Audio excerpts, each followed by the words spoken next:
بسم اللہ الرحمن الرحیم۔ آج کا ولاگ جو ہے ہم پہلا ولاگ اپنا اردو میں بنانے جا رہے ہیں۔ کافی زیادہ دوستوں کی جو فرمائش تھی،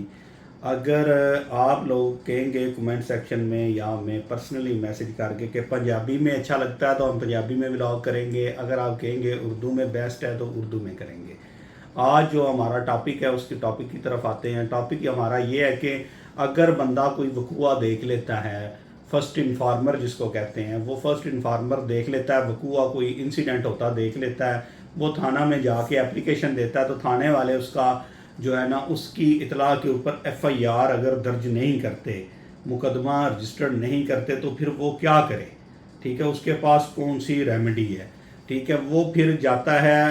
کورٹ کے اندر، جسٹس آف پیس کے پاس اختیار ہے، وہ اپنی جا کے اپلیکیشن وکیل صاحب کو دیتا ہے، وہ اس کی 22A(B) جس کو کہتے ہیں، ٹھیک ہے جی، اس کا سیکشن جو ہے نا 22A(B) CRPC کا، ٹھیک ہے، اس کے تحت جو ہے نا وہ جا کے اپلیکیشن ادھر درخواست موو کرتے ہیں، ریٹ پٹیشن جو ہے اس کو موو کرتے ہیں کورٹ کے اندر جسٹس آف پیس کے پاس، ادھر سے جا کے اپنا وقوعے کو، وہ جتنا بھی اس نے انسیڈنٹ دیکھا ہوتا ہے اس کو اس نے ثابت کرنا ہوتا ہے ادھر۔ اگر کورٹ پولیس سے بھی رپورٹ طلب کرتی ہے، اس میں دوسری پارٹیز جو ملزمان ہوتے ہیں ان کو بھی نوٹس کیا جاتا ہے تھرو پولیس، ٹھیک ہے، تھرو پولیس ان کو بھی نوٹس کیا جاتا ہے، وہ آتے ہیں، ان کا بھی ورژن سنا جاتا ہے، ملزمان کا بھی، سائل کا بھی، ملزمان کا بھی اور پولیس کا بھی، تینوں پارٹیز کا موقف دیکھنے کے بعد اگر لگتا ہے جج صاحب کو کہ یہ کیس بنتا ہے تو وہ ایف آئی آر کاگنیزیبل اوفینس بنتا ہے، تو وہ اس کے اوپر ایف آئی آر کا آرڈر دے دیتے ہیں۔ آپ کے پاس فرسٹ ریمیڈی ہوتی ہے۔ کچھ کیسز ایسے آگے ہیں جن کے اوپر پولیس ڈائریکٹلی پرچہ دے ہی نہیں سکتی،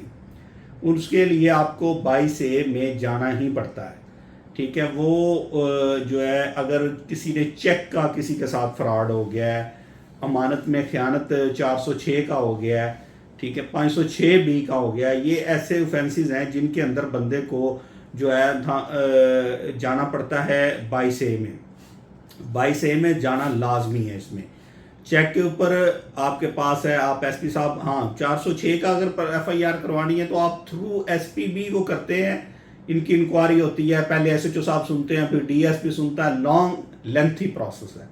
ان لینتھیز پریسز کو چھوڑ کے آپ سیدھا آ کے وکیل صاحب کے تھرو جسٹس آف پیس کے پاس ریٹ پٹیشن فائل کرا کے CRPC کے 22A کے تھرو آپ اپنے پرچے کا آرڈر لے سکتے ہیں۔ کل انشاءاللہ ہم نیکسٹ ولاگ کے اندر اس سے آگے آپ کو بتائیں گے کہ آپ 22A کے اگر آپ کی ریٹ خارج ہو جاتی ہے، 22A کی ریٹ منظور نہیں ہوتی یا منظور ہو جاتی ہے، تو کون سا جس پارٹی کے خلاف منظور ہوتی ہے وہ کیا کر سکتی ہے، جن کی منظور ہوتی ہے وہ کیا کر سکتی ہے۔ اگر کسی کی 22A کی ریٹ خارج ہو جاتی ہے تو اس کے پاس کون سی ریمیڈی ہے، وہ جو نیکسٹ ریمیڈی اویل کرے۔ انشاءاللہ کل والے ولاگ میں ہم یہ بتائیں گے آپ کو۔ فی امان اللہ۔